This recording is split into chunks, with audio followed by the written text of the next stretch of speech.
Monsieur le Président Assimi Goïta vient de gracier Yann Vézilier, agent de la DGSE. Premièrement, l'espionnage est interdit dans la Convention de Genève. L'espionnage est un crime.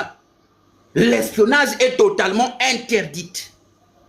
Non seulement qu'il a espionné l'État malien, mais en plus d'avoir été espion, ce qui est interdit, condamnable, il a participé à une opération de déstabilisation d'un État, à l'issue duquel il a été donc appréhendé. Les crimes sont donc multiples, imputables à ce monsieur. Les Maliens, est-ce que les Maliens n'ont pas réclamé la tête de Vézilier sur un plateau ici? Quel est le Malien qui n'a pas réclamé la tête de Vézilier, de Yann Vézilier, sur un plateau après que leur général Sadio Camara soit tombé? Qui est ce Malien qui porte notamment ses couilles et qui n'a pas demandé notamment la tête de Yann Vézilier? Parce que le Malien est conscient. Le Malien est conscient. Est-ce qu'on peut intervenir ou bien tellement on intervient conscient il est tellement conscient que ces gens-là, quand vous les libérez, ne pensez pas qu'ils ne reviendront pas. Quand vous les libérez, ils vont peaufiner davantage leur coup. Ils vont peaufiner davantage leur coup. Ils vont tellement aiguiser leur lame pour mieux venir vous égorger. C'est aussi simple que ça.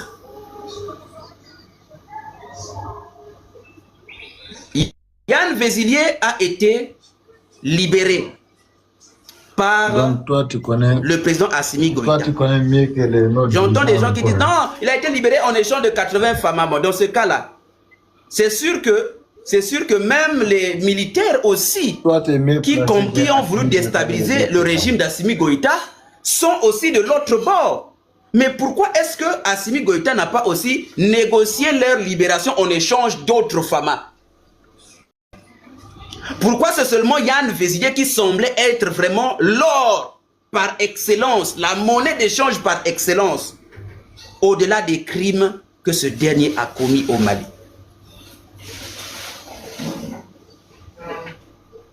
Ce monsieur vient d'être gracié.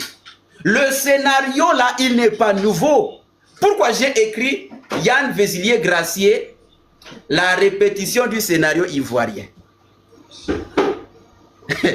Lorsque les 49 soldats ivoiriens ont été arrêtés, quelle a été la monnaie d'échange de la part d'Alassane Ouattara, qui a permis que, et je rappelle qu'ils ont été encore une fois de plus condamnés par la même justice de Bamako. La justice de Bamako a condamné l'armée malienne et qui a condamné les 49 mercenaires. Qu'est-ce qui s'est passé? C'est le même Assimi Goïta qui les a libérés. Par grâce, par décret, tout ce que vous voulez. Ils sont retournés en Côte d'Ivoire. Mais et pourtant, lorsqu'ils sont arrivés à Bamako, leur mission, leurs objectifs n'étaient pas clairement définis. Ils disent qu'ils sont venus en appui de la MINUSMA. La MINUSMA dit on ne les connaît pas. Même la Côte d'Ivoire les refusait pour dire non, ils sont venus pour tel... Non, on les connaît. Et pourtant, ils ont refusé, ils ont dit que moi je suis un maçon. Mais les maçons avec qui on décroule avec autant d'armes, vous venez dans un pays, au lieu de venir avec des truelles, des pelles, je ne sais pas moi, des équerres et autres, vous venez avec des armes lourdes. C'est quel type de maçonnerie et c'est quel type de jardinier qui arrose les jardins avec des calages? Comment on peut arroser des jardins? Toi tu es un jardinier, mais tu viens avec des mitraillettes de 47 mm, 100 mm. Comment est-ce que tu peux être un soi-disant peintre? Il y a d'autres même qui étaient des peintres, d'autres même des mécanos. Mais malgré ça, ils ont été libérés. On a peut-être compris que c'était dans le cadre peut-être de la normalisation. Trop de tension, c'est pas trop bon, etc. etc. Peut-être que c'est exactement dans cette même optique que Yann Vézilier finalement a été libéré, malgré les échauffourées entre Paris et Bamako jusqu'aujourd'hui.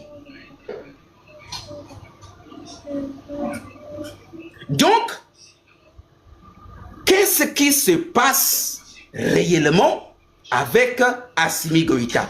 Est-ce que ce dernier a oublié ce qui vient de lui arriver, ce qui a failli lui arriver en perdant son bras droit, le ministre de la Défense, ce qui l'a obligé d'assumer le poste de ministre de la Défense? Tu es un président, mais tu assumes aussi le poste de ministre de la Défense. Cela témoigne tout simplement que tu n'as pas trouvé une personne suffisamment digne au même titre que son prédécesseur, pour assumer cette lourde tâche-là. Tu dis non, je préfère assumer la tâche moi-même. Mais même pour la mémoire de ce monsieur-là, franchement, c'est trop tôt libérer ce monsieur. Sadio Camara meurt le 25 avril. On libère Yann Vézilier. Et pourtant, déjà, les terreaux étaient venus dans l'ambition, dans la mission de libérer déjà Yann Vézilier. Si déjà on prenait le pouvoir à Bamako, Yann Vézilier allait déjà sortir. C'était pour ça qu'il devrait sortir. Donc, en fait, vous n'avez qu'accompli la volonté de ces terreaux-là lorsqu'ils sont arrivés, en fait, au Mali. Mais la différence, c'est que vous avez juste rallongé un peu plus son séjour. Au lieu qu'il soit libéré le 25 avril, le voilà donc qui est libéré. Aujourd'hui, nous sommes le 13 août. Mais sinon, c'était ça aussi l'objectif.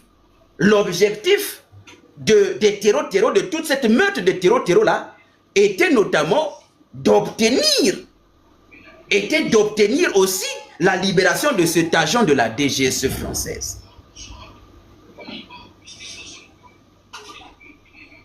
Donc, en tout cas, c'est un peu le message. J'ai été un peu choqué. J'ai vu le message, j'ai lu le communiqué. J'ai dit,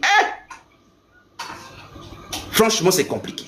C'est pourquoi j'ai dit qu'on va échanger un peu. Je préfère vous écouter pour essayer de comprendre un peu, d'après vous qui êtes un peu plus proche du dossier, est-ce que c'est en échange de 82 militaires? Donc, ce sont les 82 militaires qui ont été détenus prisonniers, qui ont fait l'objet de la négociation. Donc, est-ce que c'est pour dire que l'armée malienne, finalement, ne fait pas de prisonniers non plus? Est-ce que l'armée malienne ne fait pas de prisonniers non plus du côté des terreaux afin de faire les échanges avec les soldats de l'armée malienne? Est-ce que, forcément, les terreaux ont réclamé la tête de ce monsieur pour qu'on puisse libérer? Parce que qui détenait réellement les 82 soldats? Qui détenait les 82 soldats qu'ils ont fait l'échange? C'était les terreaux. Et si les terreaux réclament donc la tête de ce monsieur à la place des soldats terreaux détenus par l'armée malienne, ça veut dire que Yann Vézilier semble être plus important tactiquement que les terreaux qui sont détenus dans les geôles de Bamako. Les terreaux, ce sont des vauriens. Celui qui est plus intelligent, la tête pensante, c'est lui qui est plus important, au point où ils ont dit, libérons donc les 82 soldats et prenons cette tête pensante parce qu'il nous est toujours utile du point de vue tactique. Ah, donc en fait, Ibé, donc tu veux dire que il y a un détachement français qui détenait les 87 soldats. Il y a un détachement français qui détenait les 87 soldats maliens, c'est ça, non? Donc il y a quelque part, un peu à Kidal, là-bas, quelque part, il y a des Français qui ont emprisonné les soldats maliens. Ou bien ce sont justement les mêmes terreaux qui ont emprisonné les soldats maliens. Et c'est donc qu'ils ont reçu l'injonction de la part des soldats, de la part de la France, pour qu'on puisse libérer notamment Yann Vézilier. S'ils ont reçu l'injonction, c'est pour bien dire que Yann Vézilier est bien plus important que même les terreaux qui sont détenus par l'armée malienne. Et s'il est libre et que l'ambition de la France est toujours de déstabiliser ces pays, à quoi est-ce qu'on va s'attendre exactement? C'est pourquoi je préfère vous écouter. Monsieur Biotitude, bonjour, j'espère que tu vas bien. Est-ce que tu peux nous donner encore plus d'éclaircissements? Quels sont les bienfaits, quels sont les mauvais faits de cette décision de la part du gouvernement malien qui consiste en même temps à juger, à prononcer des peines lourdes, apparemment des peines factices, juste bon pour la communication, Parce que quand on a annoncé les 20 ans de réclusion criminelle pour un Malien qui attendait la peine de mort, il a été un peu titillé, un peu déçu, mais il a dit, bon, 20 ans, en tout cas, ça lui permettra de mourir carrément dans les prisons de Bamako. Peut-être qu'il pourra mourir dans les prisons de Bamako. 20 ans sur la tête de ce vieux-là, je vous assure qu'il ne tiendra pas. Le Malien a été un peu calmé, un peu bercé par cette peine de prison assez exemplaire quand même. Mais apprendre qu'il a été libéré, comment dire, libéré, plutôt gracié par le président de la République, et on vient nous dire que c'était pour libérer 82 soldats. Quand est-ce que ces soldats maliens sont capturés? Est-ce qu'ils ne sont pas capturés depuis très longtemps? Est-ce qu'il n'y a pas déjà depuis longtemps des soldats maliens qui ont été entre les mains de ces terreaux? Et pourquoi est-ce qu'ils n'ont pas été libérés depuis ce temps-là? Et pourquoi c'est aujourd'hui qu'on vient de dire que c'est en échange de 82 soldats? Allez-y donc, je vous écoute, monsieur Biotitude. Je voulais un peu juste écouter et aussi donner mon avis. Oui, merci, docteur. Oui, je ne sais pas si on peut donner la parole à l'autre. Comme je suis un peu dans le bruit, le temps de me déplacer. Dans 7 minutes. Oui, oui. Je peux répondre à ta question. Je peux répondre à ta question. Ok. Monsieur Kora, ok, allez-y. Oui, tu te rappelles quand l'attaque de 25 août, on dit qu'il y a eu des négociations entre la Russie et des FLA à Kidal. 25 avril. À Kidal. 25 avril. Non, c'est le 25 août là. Le 25 août là. Oui. Où il y a eu annonce d'un guet-apens qui avait fait plusieurs morts là, annoncé par les médias français. C'est ça. Ok, allez-y. Quand tu te rappelles qu'on dit qu'il y a eu des négociations entre le Mali, enfin de l'armée russe au Kidal, que le Mali l'armée russe qui sont avec le Mali, des soldats maliens qui sont sortis à Kidal, de laisser les Kidal dans la main de la ville de Kidal dans la main de FLA et Djinim. Tu te rappelles de ce jour-là qu'il y a eu des négociations? Je ne sais pas si tu as entendu cette information. Non, je n'avais pas. Ce que j'avais entendu, c'est que les soldats maliens avaient fait l'objet d'un guet-apens. Mais pour ce qui est de la négociation, je suis d'accord que c'était déjà depuis le 25 avril qu'il y avait ce bruit comme quoi les Russes négociaient avec les terreaux. C'est ça. C'est ça, parce que le gouvernement malien, le dirigeant même a communiqué là-dessus, qu'ils ont répliqué, qu'ils ont sorti Kidal, parce que pendant des négociations, les Russes, ils voulaient sortir avec tous les soldats maliens qui étaient là-bas, au début, dans la ville de Kidal.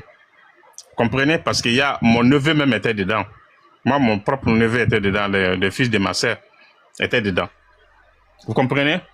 Donc maintenant, après les négociations, il dit non, qui vont laisser les éléments des Russes de sortir, mais ils ne vont pas laisser des éléments de Mali, de l'armée malienne qui s'était avec eux, de sortir.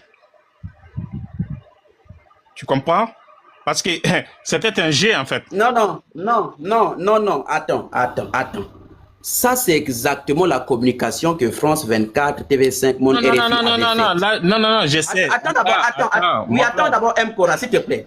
Attends d'abord, je vais faire un peu. Parce que ce que tu dis là, Africa Corps avait démenti et la DIRPA aussi avait démenti. La DIRPA a confirmé que les soldats maliens n'ont pas été abandonnés à Kidal, qu'ils se sont retirés en concerté avec les soldats russes pour aller vers Sévaré. Et ce que je dis là est confirmé par le communiqué du 20, c'était je pense le 27 avril publié par Africa Corps. Je vais te dire, je vais t'informer. Attends d'abord, attends s'il te plaît. Il faut que je remette un peu le contexte. Africa Corps avait publié un message très long. Il est toujours là. Ils ont leur page, allez voir. Là, on date entre le 25 et le 27 avril 2026. Ils avaient publié un message comme quoi ils dénonçaient le mensonge qui émanait notamment des médias occidentaux qui disaient qu'ils avaient négocié avec les terreaux pour se retirer de Kidal et en abandonnant les soldats maliens. Le communiqué de Africa Corps corrobore le communiqué de la DIRPA qui disait que l'armée malienne s'était retirée de Kidal au même moment de manière concertée et de manière... le communiqué de l'armée malienne, plutôt comment on appelle comment on appelle de Afrique Accord, disait qu'ils se sont retirés. Oui, il disait qu'ils se sont retirés de manière concertée d'un commun accord avec les FAMA. Donc, à moins que tu nous dises que le communiqué de la DIRPA qui disait que les FAMA et Afrique Accord s'étaient retirés de Kidal au même moment, si tu nous dis que c'était un faux communiqué, pas que c'était un faux communiqué ou bien qu'ils avaient menti, là, je peux te croire. Mais ce que tu dis là, tu fais la communication là, nous l'avons lu. Moi-même, je sais, j'avais lu ça. C'est ce que Africa, et plutôt RFI, France 24 et les autres médias français disaient. Mais Afrique Accord est venu contredire cela. Et aussi, les FAMA sont venus contredire cela via leur site officiel des forces armées. Maintenant, est-ce que par rapport à ces deux communiqués-là... un mot, comme on est en train de m'appeler, je suis en train de m'appeler, on n'arrête pas de m'appeler, je vais juste dire un mot. Okay. Le problème est que il faut comprendre des choses. Il y a des... Quand on est en guerre, on ne dit pas tout, on ne montre pas tout. Vous comprenez? Parce que cette guerre-là est très profonde, parce que l'armée malienne, l'État malien sait très bien que qui est derrière de ces guerres-là. Nos dirigeants ont dit, ils ont des preuves, ils ont tout ce qu'il faut. Vous comprenez? On ne peut pas tout dire sur le toit par rapport à ce qui se passe et la réalité de la guerre, parce que tu peux quand même te donner à ton ennemi à te battre en fait. Vous comprenez? Sinon, ils n'ont pas d'autres moyens de capturer de l'État de 82 soldats comme ça dans quel camp? Pas possible, c'est pas vrai. À l'époque, à cette époque de Assimi Goïta, c'est pas possible. Tu peux attaquer un camp au Mali aujourd'hui, mais tu peux pas rester là-bas ou soit vivre là-bas. Non, pas possible. Mais comment il pourra avoir la possibilité de capturer 82 soldats maliens d'un seul coup, sans armes, sans rien du tout? Donc, je ne vais pas tout dire. OK? Je sais. Dans ce cas, Cora, mais tu poses une très bonne question. À partir du moment où tu nous dis déjà qu'on ne peut pas tout nous dire au niveau de l'AES, ça veut dire que tu nous fais comprendre qu'il y a certaines déclarations qui émanent des officiels de l'AES qui sont en fait... Non, c'est pas ça du tout, mon frère. Attends une seconde. Il faut qu'on essaie un peu de comprendre. Attends, je vais compléter une fois, parce que pour que tu vas comprendre. Tu sais, nos populations sont fragiles. Vous comprenez? Et puis, nous sommes en guerre de communication. Et tout ce qui va nier des populations, ou soit affouler la population, parce que tu ne peux pas dire aujourd'hui au peuple malien qu'on dit on a capturé 100 soldats maliens. Et la famille de ces soldats-là, tout le monde va se lever. Ah, où est mon fils? Où est mon fils? Où est mon fils? Est-ce que mon fils est dedans? Ça va rafouler les gens. Vous comprenez? Donc, il faut toujours sensibiliser les gens pour faire comprendre. Parce qu'aujourd'hui, même on est ici en France, ici aujourd'hui. Qui peut aller s'asseoir sur le plateau télé ici que tu vas donner la réalité des guerres qui se passent en Ukraine ou soit qui se passent entre l'Iran et les États-Unis? Personne. Tu le sais. Il ne dit pas la réalité.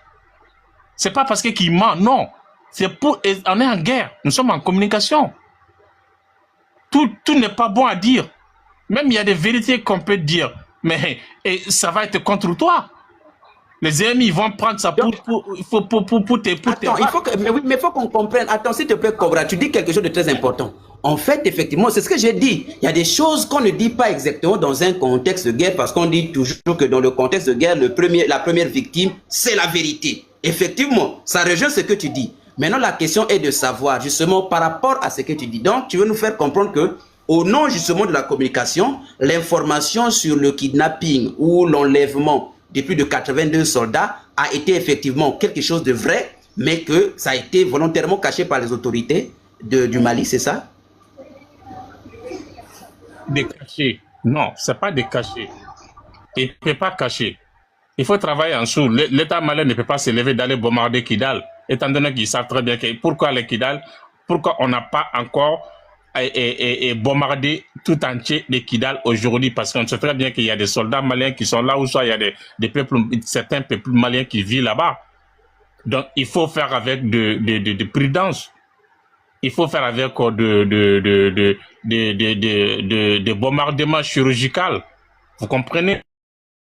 Donc, moi, je ne suis pas trop placé pour venir donner tous les détails parce que j'ai déjà mes informations sur moi. J'ai toutes les informations que j'ai avec. C'est pour ça que je te dis qu'il y avait mon neveu qui était dedans.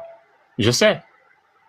Les fils de ok, d'après toi, ok. Bon, d'après toi, quand est-ce que l'arrestation des 82 soldats avait eu lieu? Est-ce que c'était le 26 août et est-ce que c'était août ou bien toujours le 25 avril? C'était quand il y a eu de 13 000. 13 000. Donc c'était en avril, donc le 25 avril. Les 13 000 attaques qu'il y a eu là par rapport au niveau. Donc c'était le 25, oui, c'était donc le 25 avril. Donc tu entends de parler de l'attaque du 25 avril alors. Mais le communiqué de DIRPA est dedans. Ils ont dit que c'était le 25, ils ont dit. Oui, mais c'est ce que je dis. Précision sur le mois. Le 25, ça ne veut rien dire. Non. Le 25 de quel mois? Regarde même des discours de DIRPA, ils ont marqué les jours qu'ils ont été arrêtés. Ils ont marqué, oui, c'est ce que je dis. C'est ce que je dis, non? Mais dis, le 25 de quel mois? Attends, je crois que c'est le 25 avril, hein? Oui. Oui, c'est le 25 avril. Là où il y a des, là où il y a des 13 000 attaques qu'il y a eu, oui. Qu'il y a eu même la mort de Sadio Camara. Les ministres. C'est ce que je te dis que c'était le 25 avril. C'est ce que je te confirme, c'était le 25. Quand tu parlais de août, ça ne se faisait pas. Non, c'était de cette période quand Sadio Camara a été mort à Bamako. Oui. Parce qu'ils ont attaqué de Kidal. Quand tu regardes même des discours de DIRPA, ils ont marqué la date dedans. Ça a été marqué dedans. Oui, oui, par rapport à la date, ça c'est déjà connu. Hein, c'est pour te dire que ces soldats-là, ça a été fait comme ça. Donc, maintenant, comme ils ont été libérés, et les DIRPA, ils donnent tous les détails, c'est normal. Mais moi, j'ai mon information à côté. Donc, je n'ai pas besoin de venir dire ce qu'il n'y a pas. Mais nous sommes en communication. Maintenant, la question, Monsieur Kora, la question est de savoir, de la même manière que tu dis que l'État ne peut pas tout dire, qu'est-ce qui finalement ne nous dit pas que même la libération de 82 soldats là est totalement imaginaire, puisque déjà c'est pas imaginaire. Non, ce sont des questions qui se posent. Attends, ce sont des questions qui se posent. C'est-à-dire que, est-ce que ce n'est pas imaginaire que d'annoncer la libération de 82 soldats en échange de Yann Vézilier, peut-être comme moyen de couverture pour dire, ben, voici la justification. Pourquoi on l'a libéré?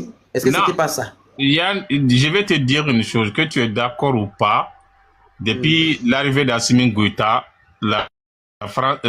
Assimi Goïta avait déjà dit au Mali devant des sages, il a dit que quand il était là, le président français lui avait contacté. Il a dit de dealer avec eux parce que c'est eux ils vont donner 3 mois. Il va voir les djinim, ne va pas attaquer le Mali parce que c'est eux qui sont derrière les djinim. Donc il sait que il veut qu'ils n'ont qu'à se donner la main pour combattre les Grands Sahara, vous comprenez, pour combattre Al-Qaïda et les Grands Sahara ensemble. Effectivement, 3 mois, le djinim n'a pas attaqué le Mali. Donc, le Mali a dit devant de l'ONU comme quoi qu'ils savent, ils ont des preuves, ils ont tout ce qu'il faut, qui est derrière. Donc, c'est pour vous dire que les gens qui attaquaient le Mali, qu'ils ont détenu ça, les filles-là et des djinim, quand tu regardes des communiqués des chefs d'état-major, mais les porte-parole des FULA étaient dans tous les plateaux ici en France. Tu es au courant de ça? Alors, s'il te plaît, Kora, il y a une question. Il y a une question notamment d'un des abonnés de la page de M. Dani Almeida qui dit, mais attends, la France qui communique sur tout et n'importe quoi pour ce qui est de la déstabilisation du Mali. On sait, tu es d'accord avec moi que la France trouve chaque moyen, même un fait le plus banal, il communique contre le gouvernement malien. Tu es d'accord? Tu es d'accord? Cora, est-ce que tu es là? Est-ce que tu es d'accord que la France communique sur tout ce qui peut notamment présenter le Mali comme étant un État faible? Est-ce qu'il est même là? Cora, est-ce que tu es là? Cora, je pense qu'il a un problème de... Ok. Parce que, en fait, honnêtement, ça ne s'explique pas. Vous savez que la France déjà communique beaucoup plus facilement s'il y avait des soldats au nombre qu'ils sont en train d'évoquer là. C'est pas 80, s'il y avait 200. Je vous assure que c'était un bon argument marketing de la part du FLA.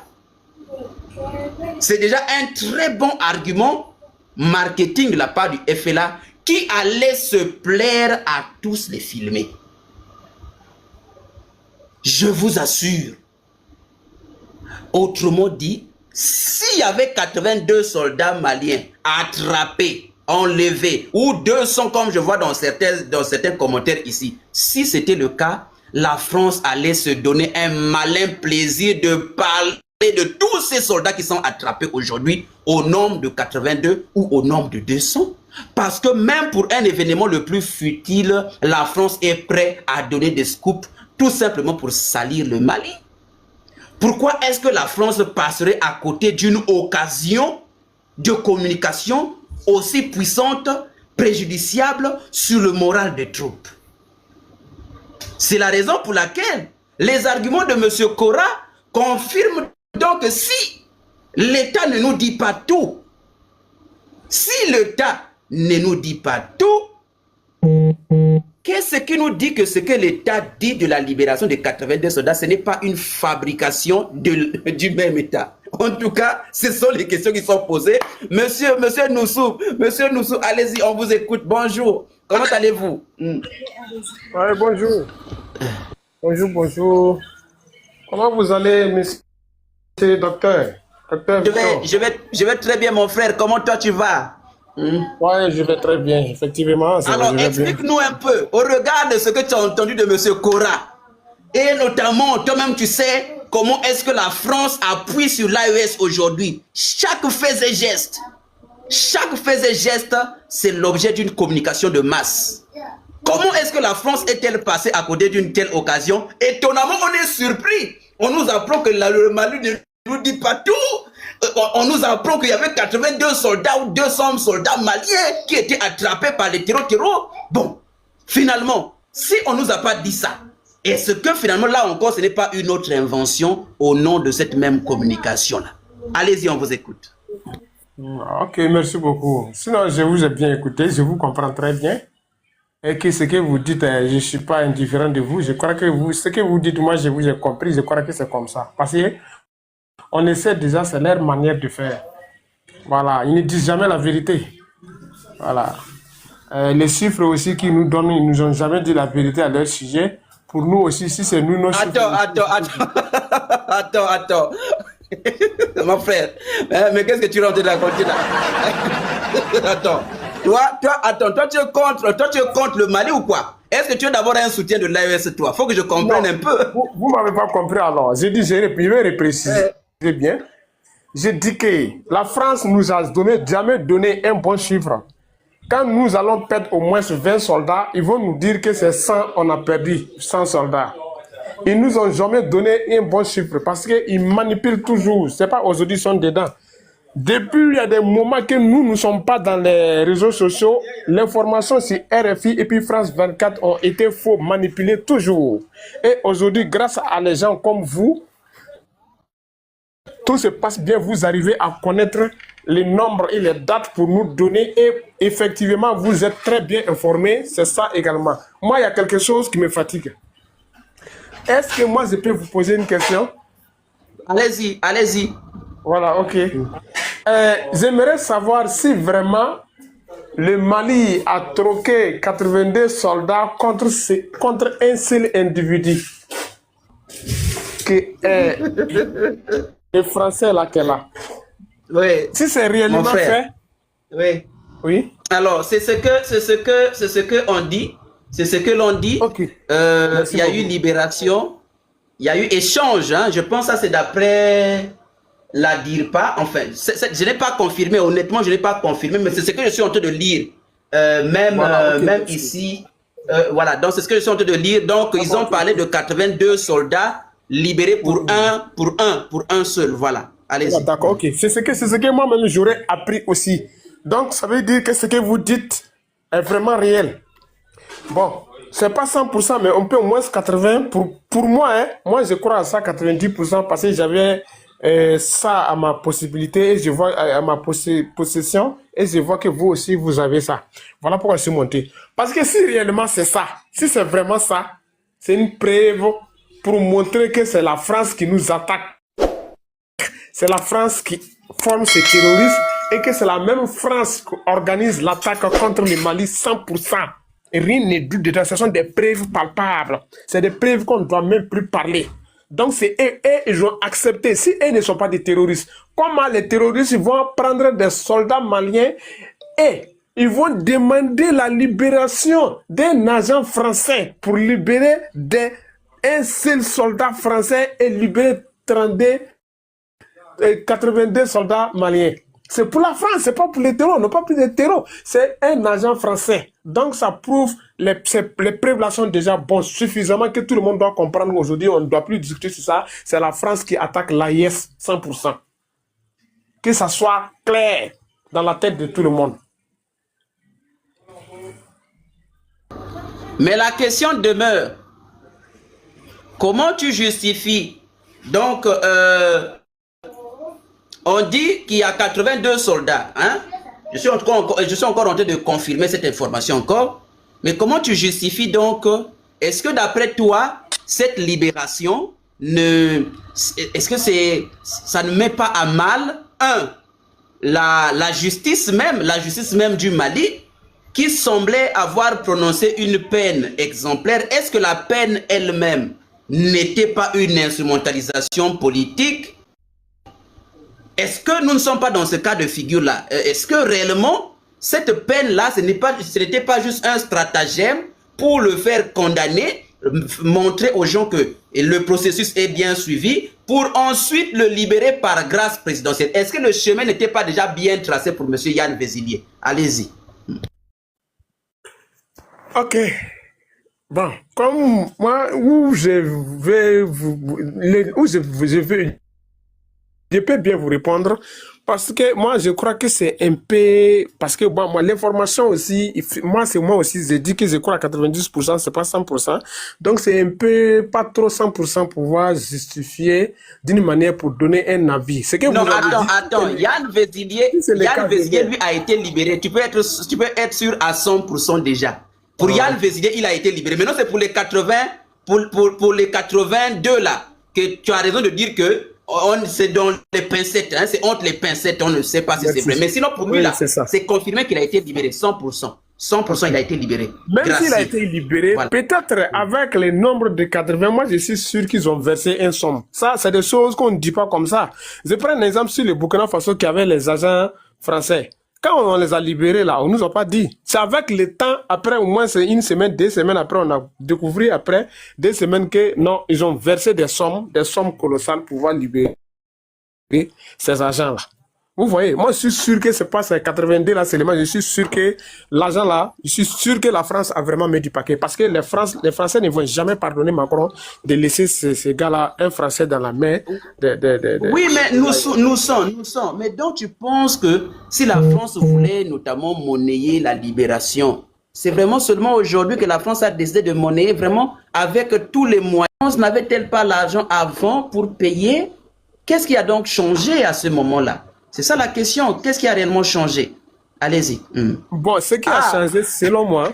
Attends, Fleur dit qu'il existe des extraditions de prisonniers entre les pays, enfin entre le Mali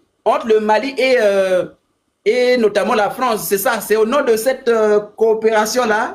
Mon frère, toi tu es fort aujourd'hui. Non, toi tu nous amènes ce mot du loup. Allez-y, monsieur Noussan. Ah bon, ce que moi je pense que vous dites vraiment, c'est une question pertinente. Moi je crois que ce que vous venez de poser comme une question, c'est ça. Mais maintenant, voilà pourquoi on se pose tous la question. Mais bon, c'est net que ce que vous avez dit. Mais maintenant, est-ce que c'est ça? Même moi je crois que peut-être comme ils ont déjà des soldats en otage, les terrors ont des soldats en otage, peut-être c'est à cause de ça que cela est pensé ainsi pouvoir, c'est pas à cause de l'argent, mais peut-être à cause des soldats. Mais mon frère Nousson, est-ce que toi tu es sûr que les soldats maliens ont commencé à être capturés, ont commencé à être faits prisonniers uniquement en 2020, le 25 avril? Non, je ne crois pas en ça. Je ne crois pas en ça. Ok, très bien. Donc tu es d'accord que déjà les soldats maliens sont faits prisonniers bien avant même le 25 avril, non? Bien sûr, c'est ça.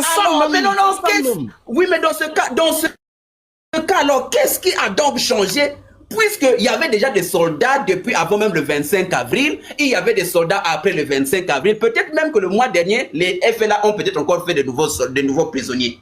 Qu'est-ce qui a donc changé? Pour qu'on vienne nous dire que on les a libérés en échange de 82 soldats, comme si les autres soldats qui étaient là, détenus par les terroristes n'étaient pas importants. Est-ce que les 82 soldats là, ce sont les 82 soldats, comme l'a dit M. Omar et M. Koumar qui a dit que c'était le 25 février qu'on les avait attrapés. Maintenant, les autres qui ont été attrapés là, donc eux ils sont encore restés entre les mains des terroristes quoi. Allez-y, on vous écoute. Vous êtes vraiment fort.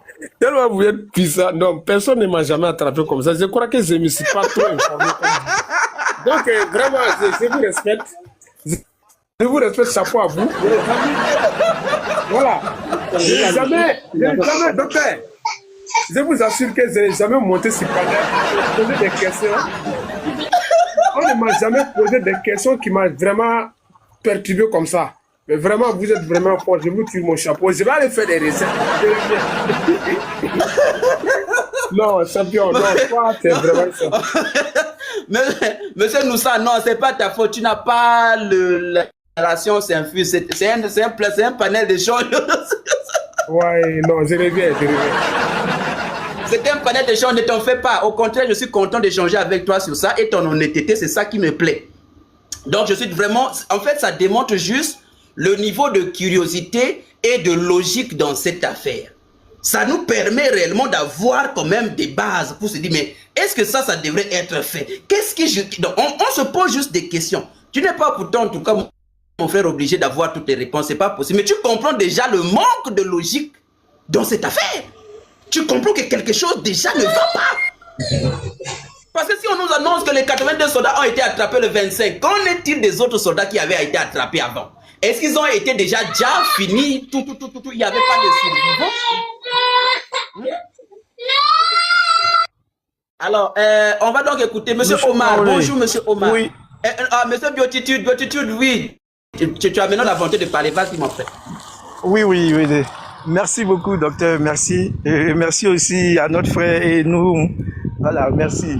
Oui, au fait, avec cette déclaration, tout le monde cherche à savoir réellement ce qui s'est passé et ce qui a été. Si c'est un deal, est-ce que c'est un bon deal pour le Mali? Qu'il fallait sauver aussi les 82 soldats. Je ne suis pas contre qu'on puisse sauver la vie des soldats maliens. Mais pour moi, je pense que même le départ même du procès, pour moi même le procès même déjà, c'est comme si la justice, pour quelqu'un qui a été accusé de tentative de déstabilisation avec l'extérieur, déjà même, tout a été mis à prendre. S'il te plaît. Oui. Biotitude, s'il te plaît, permets que j'ajoute encore un autre élément. J'avais encore fait un live, pas que j'avais fait, j'étais intervenu, je pense, c'était sur le live de Tania que j'avais posé cette question-là. Pourquoi est-ce que Yann Vézilier a été le seul à être jugé parmi le reste des déstabilisateurs? Est-ce que ce n'était pas là déjà? J'avais même oublié de mentionner ça. Je rappelle qu'il a été le seul à obtenir un jugement, à bénéficier d'un jugement.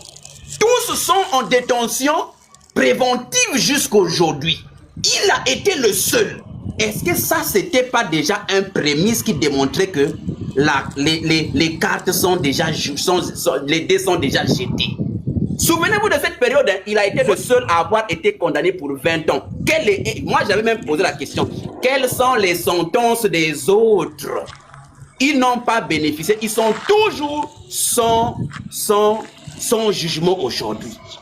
Pourquoi a-t-il été le seul à être jugé? Et étonnamment, en même temps, on voit que ce dernier vient d'être gracié. N'était-ce pas là déjà des prémices qui nous disaient que voici le scénario auquel on va s'attendre? Vas-y mon frère. Oui, merci beaucoup docteur. Exactement, je suis... ce jour-là même, je pense que j'étais sur le panel de Tania. Oui, depuis lors du jugement, non seulement il a été jugé pour 20 ans de prison et d'emprisonnement ferme et 3 millions d'amendes. 3 millions d'amendes. Pour ces gens dates-là, je ne pense pas que si c'était un Malien qui devait faire cela en France, qu'ils allaient bénéficier du même sort. Cela n'est pas possible. Et c'est un peu ça souvent que on essaye d'interpeller les autorités de l'AIS. Pas que qu'on ne les soutient pas. Moi, depuis des années, on a toujours soutenu les dirigeants de l'AIS. Mais souvent, quand il y a des trucs qui sont pas trucs, il faut qu'on donne aussi nos avis aussi sur ça. C'est pas que qu'on est contre les dirigeants de l'AIS. Parce que pour ces gens de crimes, moi, je peux vous rappeler qu'en Côte d'Ivoire, pour tentative de coup d'État, le président Guillaume Soro est condamné à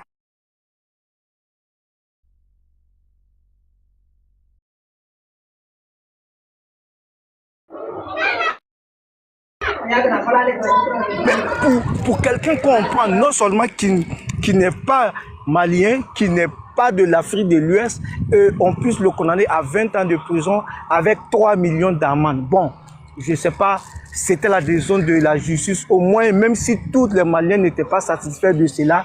Bon, les gens quand même ont accepté pour dire, vu son âge, 20 ans quand même, même 20 ans, il n'a même pas fait 5 ans de prison, on puisse le gracier.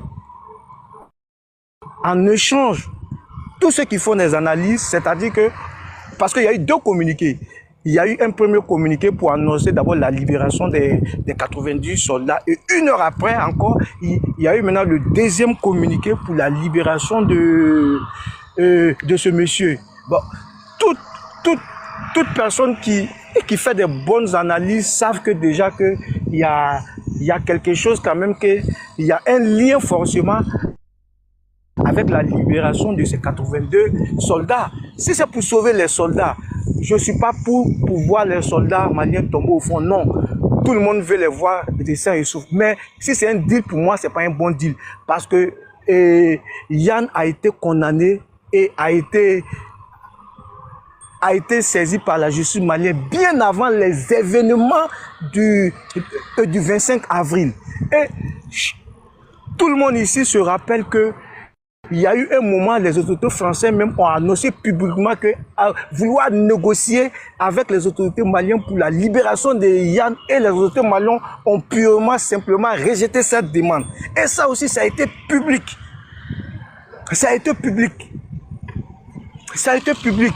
Maintenant, si la France a essayé de négocier, que la France n'a pas pu, donc je suis d'accord, c'est la preuve encore que c'est la France qui est toujours derrière ces actes. Là, il dit, bon, comme nous avons essayé de négocier, ça n'a pas marché, on va faire des opérations, parce que les opérations du 25, c'était pour déstabiliser toutes les institutions et vouloir même libérer ce monsieur. Parce que je suppose que si les opérations où Sadio a perdu la vie avaient marché, ce monsieur n'allait pas être en prison jusqu'à aujourd'hui. Ce monsieur n'allait pas être en prison. Donc, raison pour laquelle, si la France a décidé aussi de prendre ces soldats maliens en otage, en échange, je pense que ce deal, c'est pas un bon deal. Voilà, c'est pas un bon deal. Voilà, à la longue, c'est pas un bon deal. Si c'est pour sauver les soldats, je suis pour qu'on puisse sauver ces soldats-là, mais à la longue, c'est pas un bon deal. Et tout le monde le sait, et tout le monde le sait que la France ne va pas lâcher le morceau comme ça. Et ils vont toujours revenir. Et ces personnes-là, ils vont toujours revenir.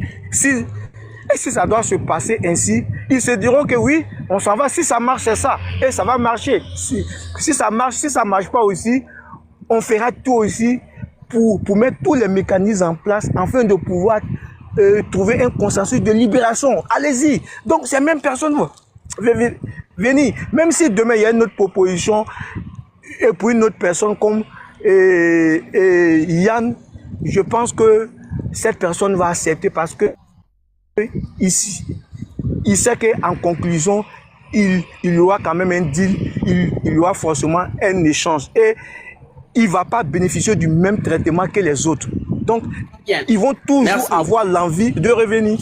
Merci. Merci. Merci, Biotitude. Justement, il y a notamment, il y a 4 heures, il y a M. Youssou Fofana qui a posé notamment une question de savoir. Il dit 82 soldats maliens retrouvent la liberté. Tant mieux. Mais une nation ne doit jamais avoir peur de poser les questions que la célébration cherche parfois à étouffer.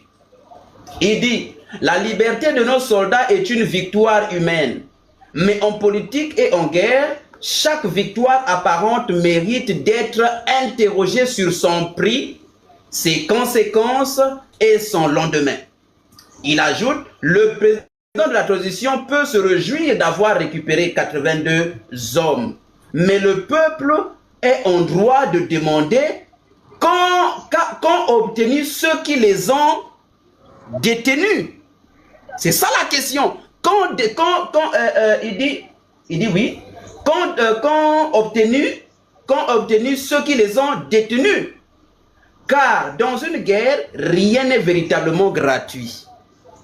Un prisonnier libéré peut être un acte humanitaire, mais il peut aussi devenir une monnaie d'échange, un levier politique ou un précédent stratégique. Est-ce que justement parmi les points de négociation, il n'y a pas peut-être le fait que bon, ok, on va libérer peut-être les 90 soldats, les 80 soldats, mais en même temps vous libérez Yann Vézilier et en même temps on fait une trêve, vous n'attaquez plus Kidal. Vous n'attaquez plus Kidal, vous nous laissez tranquilles à Kidal. Est-ce que par exemple ce genre de deal ne peuvent pas avoir été l'objet notamment des négociations? Et dans le même temps on voit effectivement la libération de monsieur, comment on l'appelle? De monsieur, oui, il y a monsieur Mousse qui dit impossible. Ah, en tout cas, ça aussi, je vais bien te le concéder. Mais on voit bien que les choses qui se font là, les choses qui se font là, peut-être tout peut être possible. On se pose juste des questions, les hypothèses, quoi. Ce sont les hypothèses qu'on pose tout simplement. Est-ce que parmi les points de négociation, il n'y a pas parfois des négociations sur la trêve, par exemple? Pas question d'attaquer Kidal peut-être sur une très longue période. Voilà. Pas question notamment de mener des opérations de patrouille sur les zones peut-être qui auront été décidées. Est-ce que finalement la libération de Yann Vézilier a été uniquement suffisante pour convaincre les terreaux, comme je suis en train de voir dans les images là, pour convaincre les terreaux de libérer les 82 soldats? Et j'ai vu qu'il y a même 6 qui ont été remis à la Croix-Rouge. Est-ce que ça a été vraiment suffisant? L'argument clé, l'argument suffisant pour l'armée des terreaux pour libérer les 82 soldats, c'est la question qu'on peut poser peut-être à M. Ben. Monsieur Ben, bonjour. Oui. Est-ce que vous êtes là sur le panel? Ben, est-ce que vous êtes là? Oui, bonjour. Je suis là. Vous m'entendez? Allez, on vous écoute, allez-y. Ok. Oui, allez-y, on vous écoute. Avant de commencer de répondre à votre question, moi, je vais commencer à dire qu'il y a trop d'incohérences dans tout ce qui se passe maintenant. Il y a trop de zones d'ombre. Ah, attends. Tu vois, tu parles aussi. Est-ce que tu n'as pas des écouteurs, par exemple? Tu parles vraiment oui, comme tu es dans quelque chose. Ah, d'accord, attends, je vais enlever les écouteurs alors. Oui. C'est comme tu as les écouteurs, là. Oui, je vais enlever. Oui, c'est bon. C'est bon maintenant? Très bien, voilà. Là, c'est bon. Vas-y. Voilà. Je disais qu'il y a trop d'incohérences de tout ce qui se passe maintenant. Je vais commencer d'abord par le jugement du Français.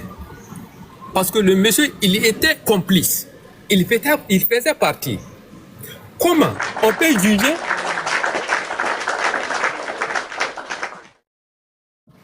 comment on peut juger un partisan et laisser les autres? En ce moment, moi, je pense que dans un jugement, si c'est un groupe qui a fait le coup d'État, on doit attendre tout le monde. Tout le monde donne sa version. Mais si on te juge toi seul, comment on peut savoir ta participation, le niveau de degré de ta participation? Selon les juristes, comment on peut connaître ça? Ben, s'il te plaît, donc en fait, en quelque sorte, ce jugement a étouffé toute procédure de confrontation. On n'a pas pu les confronter. Il n'y a pas eu vraiment un débat contradictoire de collision entre Vézilier et les autres. On ne sait pas qui avait fait quoi, quel était le rôle de qui. Ça devrait être sujet à contradiction, mais ce n'est pas ce qui s'est passé. Okay, Continue, mon frère. Est-ce que c'est un contrat? Est-ce que c'est un procès juste? Dans ces cas, est-ce qu'il y a eu un contrat, un procès juste? La question est là, parce que jusqu'à présent, on ne connaît pas son niveau d'implication. Il a été condamné à 20 ans de prison. Nous sommes d'accord avec ça. Il a été gracié. Nous sommes d'accord avec ça. Tout ça, c'est la règle du droit. C'est le président a ses pouvoirs. Mais maintenant, les 80 soldats qui ont été libérés, mais ce n'est pas la France qui les détient. Ce sont les terroristes qui les détiennent. Ou bien les MLA. Mais et pourtant, cette équipe aussi, eux aussi, ils ont des éléments qui sont détenus par l'armée malienne. Mais si, comment ils peuvent donner aussi les 82 soldats maliens sans demander les retours de leurs soldats ou bien de leurs collègues? On ne nous a pas dit, on nous a rien dit sur ça. Est-ce que seulement c'est le Français qui a été libéré? Et les autres, ils ne peuvent pas donner, quand même, donner le Français alors que leurs collègues sont en prison, dans les prisons de l'État malien. Ça aussi, il y a trop d'incohérences. Et je rappelle que les autres n'ont même pas bénéficié d'un jugement. Ils sont toujours en détention. Ils n'ont pas été jugés. Au nom de la question est de savoir donc, au nom de quoi lui a bénéficié d'un jugement qu'il a sanctionné à 20 ans de prison et les autres jusqu'à aujourd'hui. Qu'est-ce qui empêche la justice malienne de statuer sur le sort de ses concitoyens, enfin de ces faiseurs de coups d'État là, de statuer sur le sort? Qu'est-ce qui empêche réellement? Quels sont les moyens juridiques qui manquent au gouvernement malien pour les condamner au même titre ou peut-être plus que peut-être Yann Vézilier? Allez-y. Oui, moi personnellement, je ne peux pas dire que j'ai d'autres preuves, mais à travers mes propres analyses, et ce que j'ai vu, je pense que les coups d'État n'étaient pas irréels. Les tentatives de coups d'État n'étaient pas irréelles. Ce n'était pas irréel parce que jusqu'à preuve de contraire. Attends. Non, le coup d'État n'était pas réel, quoi. Ah, non, mon frère, non, faut pas dire. Faut pas dire ça, s'il te plaît. Faut pas dire ça. Non. Faut pas dire ça. Oui, j'arrive. Parce que jusqu'à présent, il n'y a pas eu aucune preuve. Personne ne peut dire qu'il y a une preuve. Personne. Le général qui a été arrêté, d'abord, il était le gouverneur de Mopti. Il avait été démis de ses fonctions. Du fait qu'il n'avait pas de troupes. Il n'avait pas de troupes. Il était démis de ses fonctions. Il n'avait pas de troupes. Les Abbas Dambélé là, peut-être 9 ans étant en fonction. Oh, mais si on les a arrêtés, au moins fait un jugement pour que réellement ils ont été coupables. Mais il n'y a pas eu de jugement jusqu'à présent. On ne peut pas dire que c'est vrai. Parce que jusqu'à présent, ils n'ont pas été jugés. Selon les droits, tant que tu n'as pas été coupable, tu es toujours innocent. Ils n'ont pas pu nous prouver que le coup d'État était réel. Ils ont été arrêtés, c'est vrai. Mais où est la preuve? Mais la justice a déjà statué sur le sort et a confirmé effectivement une volonté de déstabilisation de la part de Vézilier. C'est ça qui l'a valu 20 ans de prison, mon frère Ben. Donc, ce qui veut dire qu'effectivement, le crime est bel et bien présent. Mais ta question est tout à fait légitime. Non, ce que je veux dire, mais comment tu ne peux pas juger un groupe a fait quelque chose? Au moins, s'ils n'ont pas pu avoir les autres groupes. Mais tout le monde a été arrêté. Tu ne peux pas juger une seule personne et laisser les autres. Cela signifie que certains faits, tu n'as pas tous les éléments nécessaires pour juger Philippe. Comment les généraux, parce que si tu regardes les généraux du Mali, c'est eux qui doivent être la tête du coup. Maintenant, tu ne peux pas juger les généraux. Oui. Comment tu peux savoir que l'état d'implication de Philippe, c'est un peu difficile. Au moins, s'ils avaient été tous jugés ensemble, en ce moment, on pouvait croire. Parce qu'à ce moment, il y aura des débats contradictoires, chacun a son avocat. En ce moment, on comprendra que réellement, ils ont essayé de faire le coup d'État. Mais du fait qu'ils n'ont pas été jugés jusqu'à présent, cela signifie que la justice ne s'est même pas statuée d'abord sur leur sort. C'est une question que je vais poser ici. Si quelqu'un est dans le panel là, qui peut venir avec des preuves pour prouver que réellement ces personnes ont essayé de faire un tentative de coup d'État, je ne dis pas seulement ce qu'on a attendu, non. S'il y a des preuves, même selon le jugement de Philippe du français là, s'il y a certains éléments qui prouvent que réellement ils ont voulu faire une tentative de coup d'État, que quelqu'un vienne nous montrer ça. Sinon, jusqu'à présent, nous, on n'a rien, on n'a pas de preuves. On peut selon des spéculations. Personne n'a une preuve, personne. Maintenant, comme il y a beaucoup de personnes qui sont là, ils peuvent revenir pour essayer de nous prouver un peu des éléments s'il y a des éléments nouveaux. Ok, la deuxième question, je vais dire aussi, on dit que la France s'est mal comportée au Mali. Je suis d'accord avec ça. Mais dire que la France est en train de soutenir les rebelles,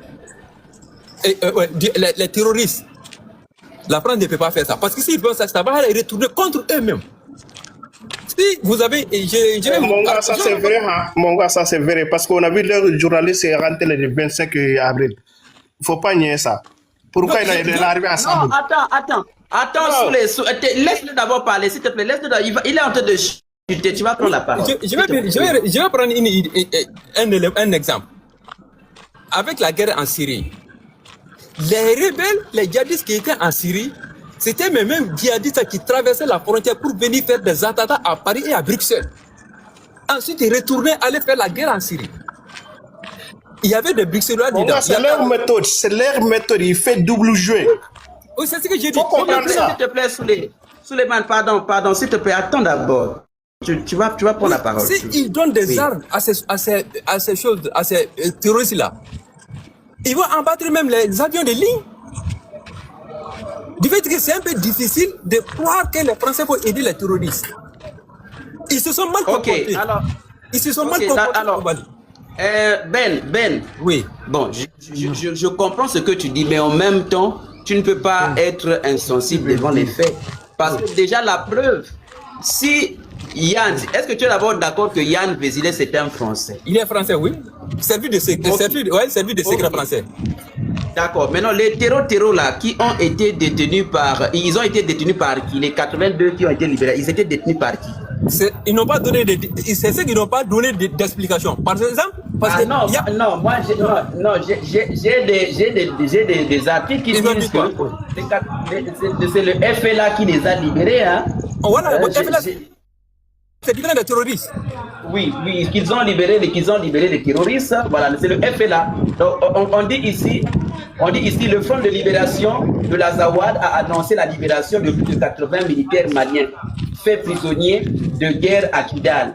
Parmi les soldats libérés, 6 ont été notamment envoyés à la Croix-Rouge pour des raisons de santé. Au total, 88 militaires ont été retrouvés ont retrouvé leur liberté après plusieurs mois de détention pour certains et des années pour d'autres, à l'image du combattant Cissé, fils du général Cissé, capturé notamment à Bourhem en 2023. Oui. Donc ici, dans ces cas, oui. Donc, tu pars du principe que c'était les FLA qui détenaient tous ces terreaux-là. Oui, pas des terreaux. Voilà. Excuse-moi, pas des terreaux. Oui. Tous les soldats de l'armée malienne. Oui. Mais en même temps, les FLA libèrent les 88 soldats. Oui.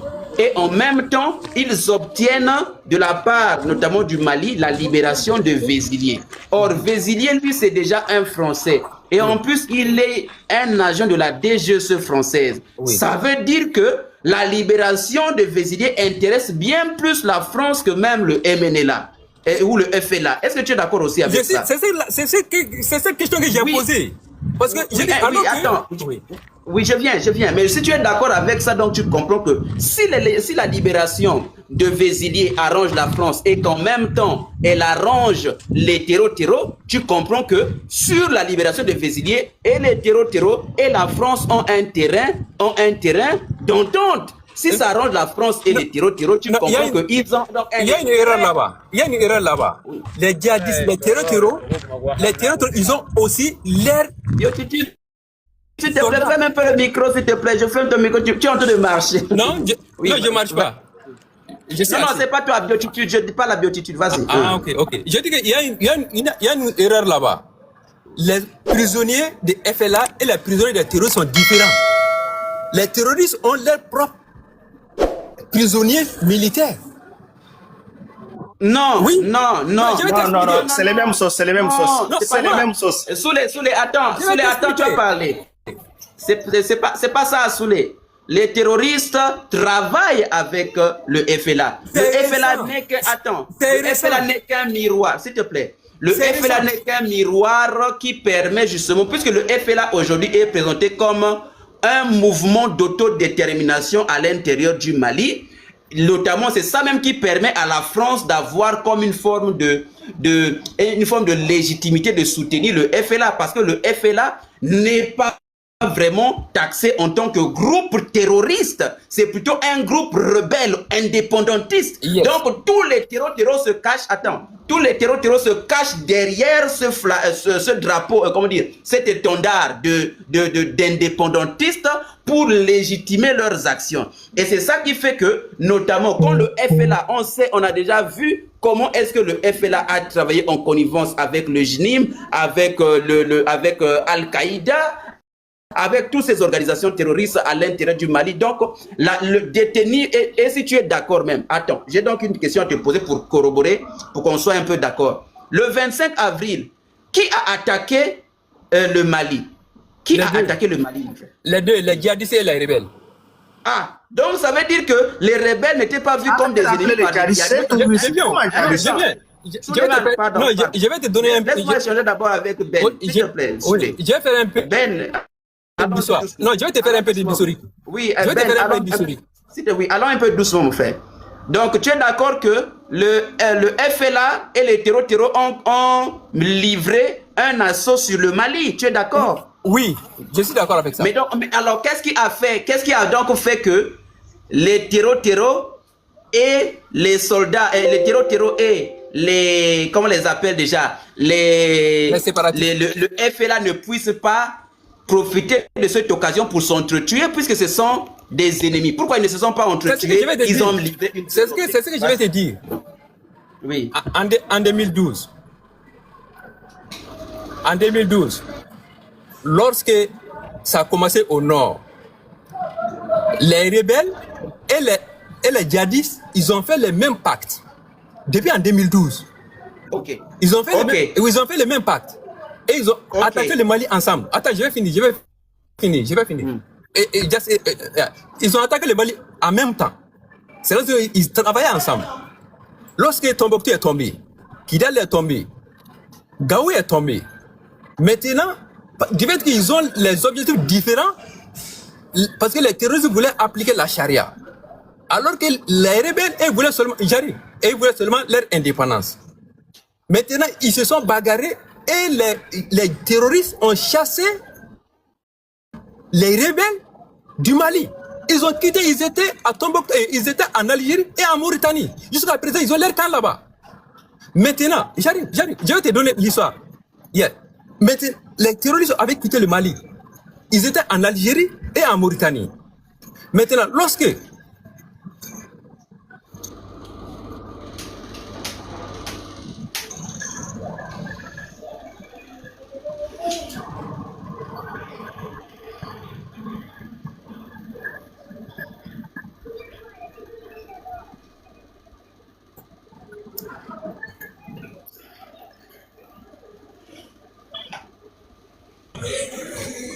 Ben. Oui, allô?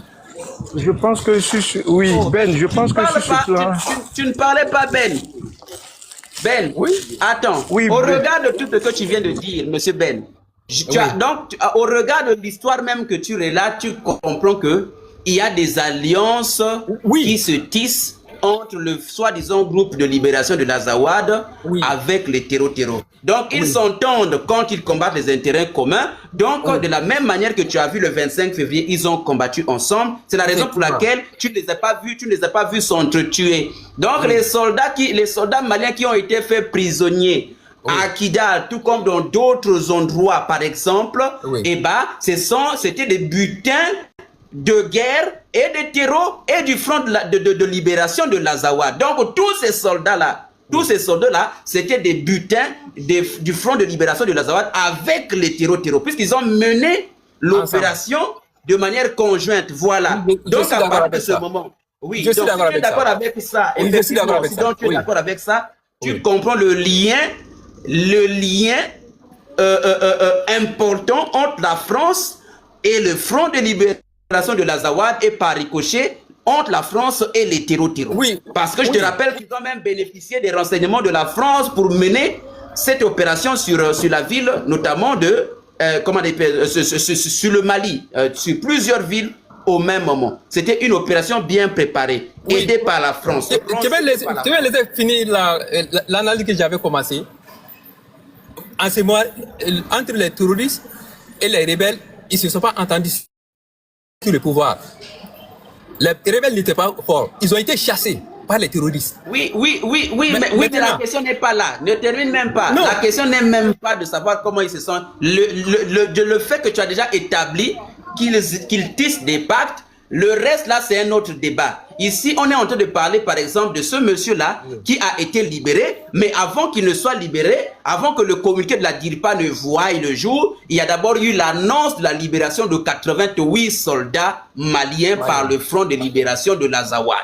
Et les gens, en fait, ne comprenaient pas pourquoi est-ce qu'ils ont été libérés. C'est la raison pour laquelle, notamment, M. Fofana a posé toutes ces questions pour savoir, mais qu'est-ce qui se cache derrière leur libération? Et finalement, par la suite des heures, on a compris qu'il y avait un lien avec la libération de Yann Vézilier. Maintenant, donc, la question est de savoir comment est-ce que, justement... C'est cousu de fil blanc. C'est cousu de fil blanc. Il ne faut pas tomber dans le panneau. Il faut être sérieux quand même.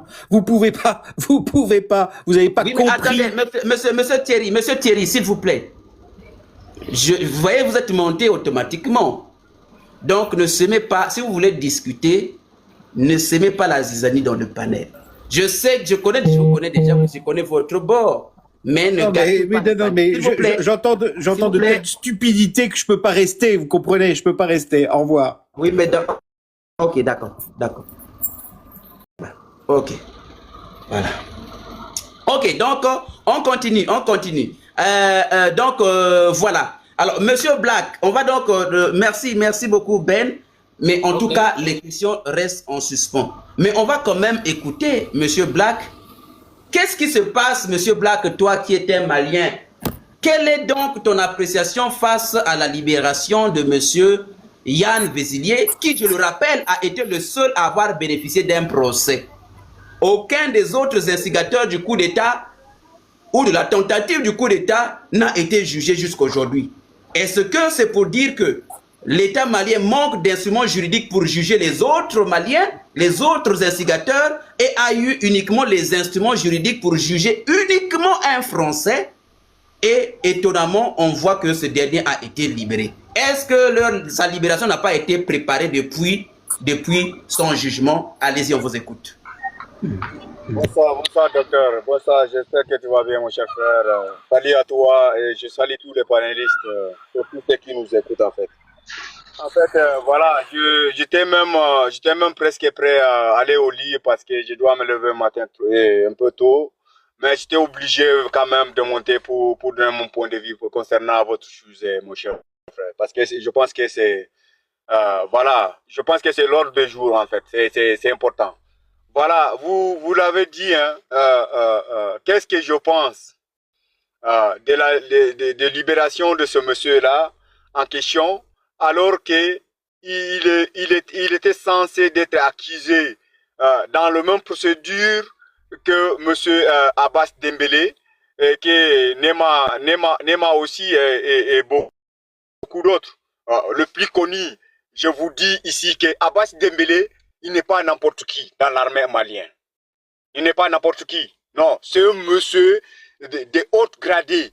Non seulement sur le grade qu'il portait. En fait, il a fait des engagements dans l'armée malienne.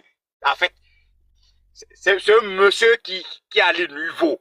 Parce que la raison, les raisons du Mopti, c'est lui qui était le gouverneur du Mopti. Hein. Même avant cela, il a dirigé de contingents dans l'armée malienne. En fait, c'est un monsieur de haute grade, des niveaux, en fait. Sur le terrain, je parle sur le terrain, en fait. C'est un monsieur de terrain, il connaît. En fait, c'est un monsieur qui a une historique quand même assez important dans l'armée malienne, monsieur Abbas Dembélé. Donc, voilà, docteur, moi aussi, depuis que j'ai appris ça, je me pose la question, sincèrement, mon cher frère. Parce que je ne sais pas si je te souviens ici, mon cher frère, concernant la condamnation et la libération de ces armées ivoiriennes là aussi au Mali, qui ont été accusées des choses très graves. Et un bon matin, on a eu des procédures qu'on ne savait où ça sort. Et puis, on a vu un décret qui était signé quelque part dans quelques bureaux. On a eu une libération malgré toutes les accusations graves qui pesaient sur le dos de ces gens-là. Malgré toutes les propagandes qu'on a fait. En fait, docteur, moi, je suis sincère avec toi. Je veux être sincère. Moi, je suis pas là pour... je suis pas contre quelqu'un. Mais je suis non plus pour personne. Voilà. Moi, je suis pour la vérité. En fait, moi, j'ai l'impression, mon cher frère, que ici, ce qui est plus important ici, c'est le fauteuil de quelqu'un et non pas la vie de quelqu'un. C'est ça le plus grave. Je ne sais pas si je me fais comprendre. Je répète. En fait, j'ai l'impression que ici, ce qui est important, c'est le fauteuil de quelqu'un et non pas la vie de quelqu'un. Et c'est ça qui est plus grave. En fait, moi, je comprends parce que je salue déjà le 80, je ne sais pas 80 combien de soldats là qui ont été libérés là, soldats maliens. Ce sont nos frères, ce sont nos armées. Moi, je félicite leurs familles qui vont rejoindre leur famille aujourd'hui. C'est important. C'est important, c'est pas quelque chose à minimiser. Moi, je salue leur courage parce qu'ils ont sacrifié leur vie pour défendre notre patrie. On ne peut pas minimiser cela. Mais, monsieur, docteur, sincèrement, l'accusation qui pèse sur ce monsieur-là, est-ce que vous vous rendez compte? Mais c'est un collaborateur des terroristes. Un collaborateur des terroristes, c'est un terroriste. C'est un terroriste, monsieur-là. Mais, moi, je pense que même si c'est le soldat malien qui vont être libérés, qu'on est d'accord qu'il n'y a pas de discussion dessus, je pense que le peuple malien mérite des explications, de transparence dans tout ça. Il y a des manques de transparence, mon cher frère, c'est pas normal. L'État, il faut que les gens puissent avoir le courage de dire certaines vérités en fait. Pourquoi il n'y a pas de transparence? Pourquoi on ne peut pas dire la vérité aux Maliens? Est-ce que le Malien ne mérite pas ce respect-là? Qu'on lui donne des explications claires et honnêtes. C'est ça que moi je suis dans tout ça. Je suis pas contre. Si c'était un échange pour la vie de nos soldats, moi je félicite cela, c'est bien. Je suis pas contre. Mais je veux des transparences, mon cher frère. Si c'est pas pour bénéficier le fauteuil de quelqu'un, si c'est fait pour l'intérêt général de la nation, ça devait se faire dans la transparence en fait. C'est ça qui est plus normal. Et parce que moi je veux pas me contenter avec des miettes en fait. Non, je suis pas conformiste. Je me conforme pas avec des miettes. Non, moi je suis un inconformiste en fait. Donc moi sincèrement je suis désolé hein, mon cher frère. Tu sais comment je m'exprime parce que il y a des choses que en fait il faut pas qu'on contourne la vérité. Moi je suis pas dans la diplomatie en fait. Je déteste la diplomatie. Je suis quelqu'un qui il faut qu'on se dise la vérité. Il faut qu'on se dise les choses telles qu'elles sont en fait. Donc moi ce qui pour finir, c'est que je trouve vraiment dommage sur le manque de transparence en fait dans tout ça. Justement, Black, s'il te plaît, Black, justement à ce propos, donc en quelque sorte, vous rejoignez aussi les propos de M. Youssouf Fofana qui posait des questions un peu, où il posait la question, 82 soldats maliens retrouvent la liberté, tant mieux. Mais une nation ne doit jamais avoir peur de poser les questions que la célébration cherche parfois à étouffer. La liberté de nos soldats est une victoire humaine. Mais en politique et en guerre, chaque victoire apparente mérite d'être interrogée sur son prix, ses conséquences et son lendemain. Donc vous partagez aussi l'idée que là, M. Fofana évoque la notion de manque de transparence vis-à-vis du peuple, c'est ça? Absolument, absolument, docteur. Je suis entièrement d'accord sur ça. Parce que, en fait, voilà, je l'aurais dit, hein, mon cher frère, c'est ça la question capitale, en fait. Je ne suis pas dans quelque chose que je suis en train de dire pour attaquer quelqu'un, pour être contre quelqu'un. Non, il s'agit. En fait, ici, ce qui est le plus important, c'est l'intérêt supérieur de la nation, en fait. Ce n'est pas l'intérêt de certains individus. Il faut que les gens comprennent cela. Que nous ne sommes pas en train de dire ça pour être contre quelqu'un ou pour être en faveur de quelqu'un. Non, moi je ne suis pas dans la lutte des individus parce que je ne crois pas de la notion de messia, de sauveur. Non, moi je ne crois pas ça. Moi je crois à l'effort de chaque individu en fait pour relever le défi. Donc moi je ne suis pas en train de dire ça pour être contre quelqu'un. Non, je ne suis pas en train de défendre quelqu'un non plus. Mais je pense que c'est la logique en fait de chercher la transparence, en fait la vérité. Que les choses se disent au peuple, parce que c'est le peuple qui est le maître de la nation. Ce n'est pas les individus qui gèrent le pays. Vous êtes là pour faire ce qui est le peuple, ça arrange le peuple. C'est les intérêts supérieurs de la nation qui devaient primer, non pas votre intérêt égoïste. Parce que peut-être, moi j'ai l'impression, mon cher frère, pour finir sur ça, j'ai l'impression que, en fait, il y a quelqu'un qui garde son intérêt personnel ici. En fait, pourquoi on a fait autant de propagande sur ça? Est-ce que tu te souviens combien de mois, combien de journaux ont été remplis de propagande de tous les noms sur ce monsieur-là? Donc, si on va le libérer, quelles qu'en soient les raisons, en fait, il faut qu'on donne des explications aux Maliens, dans la transparence, en fait. Et ce monsieur Assimi Goïta même qui devait sortir pour donner des explications aux Maliens. Parce qu'il est là pour gérer une nation. Parce que les Maliens devaient être informés de ce qui se passe, en fait, dans ce processus-là. Et tu l'as dit, je veux finir sur ça. Pourquoi monsieur Abbas Dembélé et tous les éléments d'autres là, pourquoi ils n'ont pas été encore jugés? Pourquoi ils sont là toujours? On les garde. On ne sait pas c'est quoi le processus qui attend. On ne sait pas ces gens-là ils sont gardés comme ça. On ne sait pas quoi. Mais c'est quoi ça? Même s'ils devaient être condamnés. Mais quand on les juge aussi, c'est des êtres humains aussi. S'il y a des choses qui, voilà, qu'on les rapproche, mais qu'on les accuse, qu'on les juge, qu'on les condamne, qui compris moi, je n'ai rien contre ça. Malgré tout ce qu'il a fait pour l'armée malienne, moi, que je le dis au début, je suis d'accord, mais s'il a fait quelque chose aussi pour atteindre contre l'État, mais il devait être jugé pour être condamné, c'est normal, parce que c'est la loi. Je ne suis pas contre ça, mais il devait être jugé aussi. Mais pourquoi on a jugé ce monsieur-là, et on l'a condamné plus de 20 ans de prison fermée, et ben, un bon matin, on voit tout simplement sans une information claire que Assimi Goïta a signé un décret pour sa libération. Même si, mais il faut qu'il nous donne des explications en fait. Donc moi je pense, je suis d'accord avec M. Fofana, docteur, je finis sur ça, qu'il devait avoir plus de transparence sur ça en fait. Voilà, merci en tout cas M. Black pour votre intervention. On va passer donc à monsieur le Traoré. Monsieur Traoré, bonjour. Est-ce que vous êtes là, monsieur Traoré? Oui, je suis là. Bonjour tout le monde. Alors, bonjour à vous. Que dites-vous donc? Quelle est votre appréciation sur la situation qui a prévalu, carrément, on va dire, c'est le passé maintenant, sur la libération par grâce présidentielle de monsieur Yann Vézilier qui a été invité incessamment à quitter le territoire. Et pourquoi les autres finalement ne sont pas graciés? Pourquoi les autres Maliens qui ont exactement fait l'objet de des mêmes poursuites ne sont pas aussi graciés? Ils n'ont même pas bénéficié d'un procès. Il était le seul à bénéficier d'un procès et par la suite d'une grâce.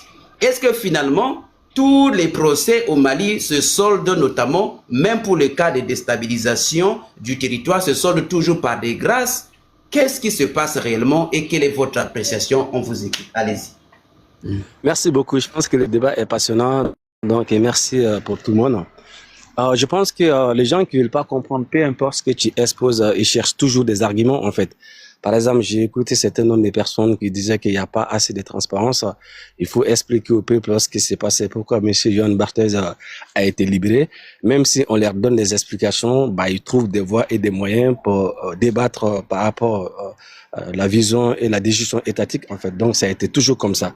Donc, quand un individu n'a pas envie de comprendre quelque chose, peu importe ce que tu dis, il va débattre, en fait. Donc, c'est ça, c'est ça le problème. Sinon, moi, je pense quand même que si tu soutiens la transition, chose qui n'est pas une obligation, donc nous sommes les espèces qui sont dotées d'intelligence, un certain nombre de personnes peuvent être d'accord avec l'État, d'autres non. Donc, je respecte le choix de chaque individu, en fait. Mais moi, je pense que si tu défends ton pays, tu n'as même pas à demander à l'État de te donner l'explication, en fait. N'oublie pas quand même que c'est la première fois quand même qu'un pays africain qui détient les services digestifs français, en fait, ça n'a jamais été dans l'histoire africaine, que ça soit à l'ancienne ou contemporain. Donc, on peut dire quand même que l'équipe Assimi était capable de faire ça quand même, avec tous les pressions. On avait quand même le président Macron quand même à demander la libération immédiate de Johan Barclay. Ils l'ont même nié. Il y avait un moment où on disait que non, mais c'est un simple citoyen qui travaille à l'ambassade de France. Et on a vu tout récemment les chefs des services digestifs français qui disaient que non, il est bel et bien voilà, un espion, il travaille avec l'État français, donc voilà, il est détenu au Mali. Ils vont essayer d'engager, c'est-à-dire des négociations pour que les messieurs puissent trouver la liberté. Donc moi, je pense quand même que nous ne sommes pas bêtes. Oui, mais monsieur Traoré, s'il vous plaît, mais pourquoi engager des négociations sur un crime de droit commun qui mérite qu'on puisse respecter le droit malien?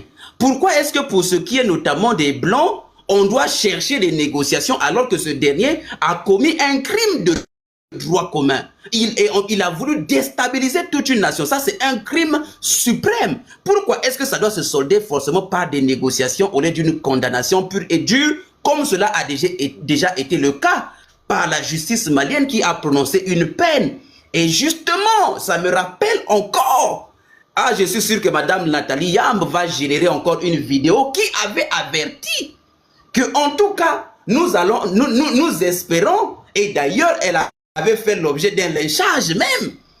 Elle a posé la question, nous espérons tout simplement que cette peine de prison-là sera respectée. Je me souviens de ce qu'il avait dit, et que ce ne sera pas l'objet d'une machination, que ce dernier puisse comprendre que lorsqu'on s'attaque à l'État malien, on doit subir les frasques de la justice malienne. En tout cas, c'est carrément la prophétie de cette dame qui s'est totalement accomplie en l'espace de quelques mois. Alors la question de savoir, monsieur Traoré, pourquoi, un instant, pourquoi est-ce que finalement, pour ce qui est notamment des déstabilisateurs extérieurs, pourquoi ils ne doivent pas subir tout simplement les frasques de la justice, comme exactement ce qui se passe en Indonésie, où on t'attrape avec la drogue, tu es condamné à mort, même si tu es un Américain, même si tu es un Australien, on va te condamner à mort en Indonésie. Est-ce que finalement ça ne démontre pas la fébrilité de la justice malienne à ce moment-là? Allez-y, on vous écoute, allez-y. Quand même, déjà, l'Indonésie n'est pas en guerre. Donc, l'Indonésie, c'est un État normal. C'est pas un État d'urgence et c'est pas un État exceptionnel. Ils sont pas en guerre. Il n'y a pas de séparatisme en Indonésie. Il n'y a pas de djihadisme ni de terrorisme. Donc, la comparaison n'est pas raison. Moi, je pense qu'il faut ramener d'autres arguments pour pouvoir justifier ce qui se passe au Mali et par rapport à l'Indonésie. Donc, ce que moi, j'arrive pas à comprendre, quand on parle de l'espion, c'est quand même un espion. Que ça soit, il déstabilise les pays ou que ça soit, ils organisent les coups d'État ou que ça soit, ils poussent la violence. Un espion, c'est un espion. Peu importe les circonstances, un espion ne vient pas pour le bien-être de la population dont il est envoyé, d'accord, pour faire n'importe quoi là-bas. Donc, ce que j'essaie de te faire comprendre, pour toi, monsieur, comment ça s'appelle, DR, C'est où la plus grande démocratie du monde pour toi? C'est quel pays qui représente la plus grande démocratie du monde en fait? Alors, Le jour actuel, quel pays représente la question n'est même pas au niveau de la démocratie, puisque le Mali n'applique pas la démocratie. Je t'ai écouté assez, j'ai essayé de te poser une question. Oui, mais la question n'est même pas là. Honnêtement, moi-même, je ne soutiens pas. La question est là. Je vais te répondre avec voilà, une manière vraiment compréhensible, en fait. Voilà. Oui, mais en attends, fait, moi, j'arrive pas à comprendre. J'arrive pas à comprendre pourquoi vous cherchez contre le Mali alors que les Américains et les Russes... Non. Et ça, attends, tu vois, attends, Traoré. Tu vois, tu as bien commencé. Je pense que c'est mon temps. Laisse-moi aller le bout de mes raisonnements. Si tu me donnes la parole, attends d'abord, calme-toi. Tu vois, tu as bien commencé, mais il ne faut pas présenter les arguments des pleurnichards. Tu as bien, tu te fais que te défendre, c'est bien. Moi, en tout cas, je pose des questions et ça édifie les gens qui sont sur le panel. Faut pas venir pleurnicher. En tout cas, pour moi, tu te débrouilles pas mal sur les questions. Attends d'abord. Tu vois, tu viens de gâter le live comme ça. Faut pas gâter le live. Tu te débrouilles très bien. En tout cas, félicitations. Les réponses que tu donnes, moi-même, je les partage en très grande partie. Mais pourquoi tu viens brandir un argument trop faible comme ça, comme quoi? Pourquoi? Non, ce sont des questions qu'il faut se poser et on pose. Et si toi, tu as un élément de réponse, c'est une très bonne chose. C'est une très bonne chose que tu donnes un élément de réponse. Donc, quand tu viens dire, mais pourquoi? Dans ce cas, pourquoi donc tu es monté sur le panel? Il ne fallait pas carrément monter si tu pensais, tu as dit que le débat est intéressant. Donc, tu es en même temps une hypocrite. Tu dis que le débat est intéressant, mais en même temps, tu dis, pourquoi vous acharnez? Il n'y a pas d'acharnement. Ce sont des questions qu'on se pose. Hein? À un moment donné, il faut quitter les émotions très inutiles. Tu t'en sortais bien. Attends, j'ai pas compris pourquoi tu as carrément basculé dans la paranoïa. Non, on est en train de raisonner, on pose des questions. Attends, tu viens sur la démocratie. Attends, s'il te plaît. Je ne parle même pas de démocratie. Moi-même là, je t'assure que je ne suis pas pour les démocraties qu'on me vend ici là. Je ne suis pas pour la démocratie qu'on me vend ici. Donc quand je dis quel est le pays le plus démocrate, est-ce que je te parle ici même de démocratie? Je te parle du respect de l'état de droit. Si le Mali est régi par un droit, justement, et que notamment le droit à statuer, c'est ce respect-là dont je suis en train. Je ne parle pas de la démocratie, je parle de la justice, mon frère. Je parle de la décision de justice du Mali, qui ne doit que être respectée. Et surtout au regard de la gravité des faits, ça devrait être une peine très exemplaire. Et qu'il a été, puisqu'il a été condamné à 20 longues années de prison, on a dit que vu sa tête là, ce dernier va pourrir là-bas. C'est sûr qu'il va mourir là-bas. Ça sera un message direct à tous les déstabilisateurs français que si on envoie nos espions, si on envoie les espions dans l'AES et qui sont attrapés là, c'est mort pour nous. Ces gens-là, on ne les reverra plus. Mais malheureusement, le message que ça renvoie, on juge le monsieur en premier. Il est le seul à avoir été jugé. Que dit la loi malienne sur les processus de détention? Que dit la loi malienne sur les processus de détention? Même une détention préventive ne saurait aller. La marge autorisée, c'est autour de 6 mois et 1 année de détention préventive instituée par le juge. Mais ces derniers ont déjà fait combien d'années en prison sans être jugés? Attends d'abord. Tu vas répondre. La question est de savoir. Les autres avec qui il a travaillé ont fait combien d'années dans les geôles de prison sans être jugés? Alors que ce monsieur, lui, a bénéficié d'un procès qui l'a condamné à 20 ans de prison.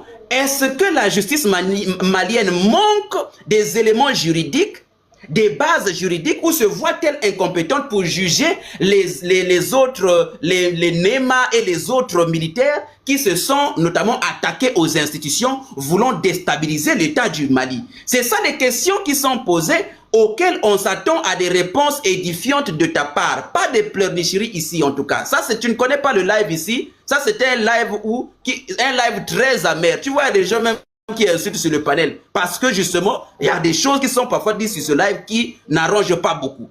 Voilà, donc vas-y, on t'écoute. Déjà, je fais pas partie des gens qui se pleurnichent parce que moi, je maîtrise ce que je débattre d'abord. Quand je parle avec des arguments. Et pourquoi faire partie des arguments, en fait? Moi, j'écoute les gens ici. Tu n'as jamais coupé les gens qui ont intervenu avant moi. Peut-être tu n'es pas d'accord avec moi. Je respecte ton choix, mais je pense quand même qu'il faut me laisser aller au bout de mon raisonnement, en fait. Donc, quand je parle des États-Unis, aujourd'hui, les pays Mais attends, Traoré. Laissez-moi, s'il te plaît, je donne les arguments, après je ferme mon micro. Attends d'abord, s'il te plaît. Mais ce que tu dis là, j'ai l'impression que tu fais vraiment mine d'hypocrisie.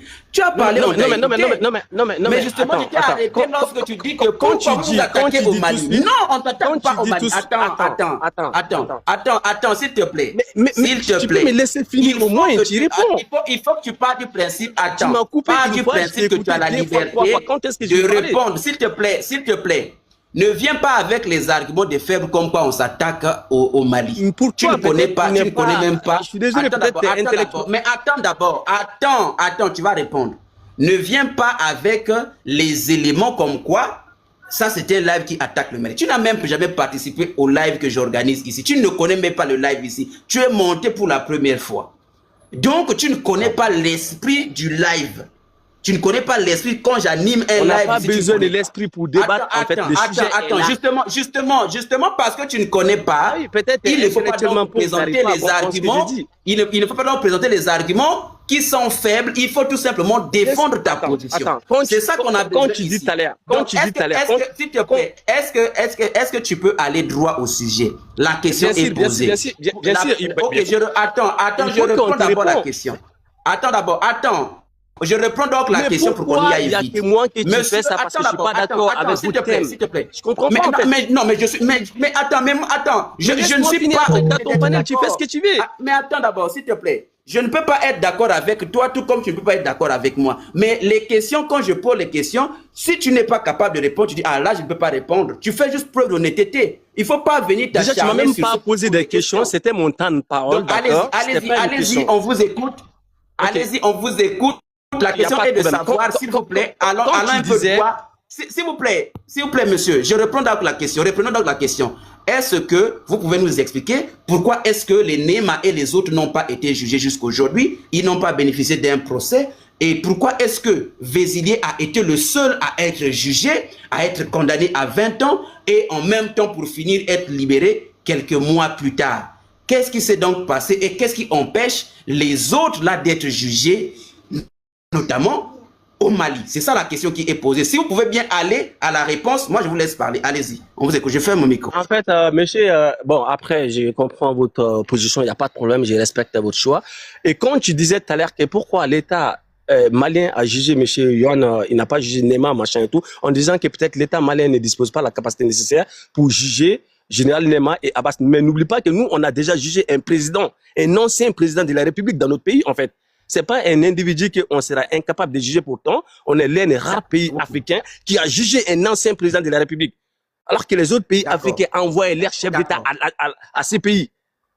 D'accord. Donc, merci. C'est pour ça que je disais que tu attends, Traoré, merci. Laissez-moi aller au bout de mon raisonnement. Tu vas pas me forcer. Mais calme-toi d'abord. Mais attends d'abord, faut qu'on soit... Je suis calmé, c'est toi qui es incapable de m'écouter. Mais monsieur, attends, c'est un échange. Intellectuellement pauvre parce que tu m'empêches de m'exprimer.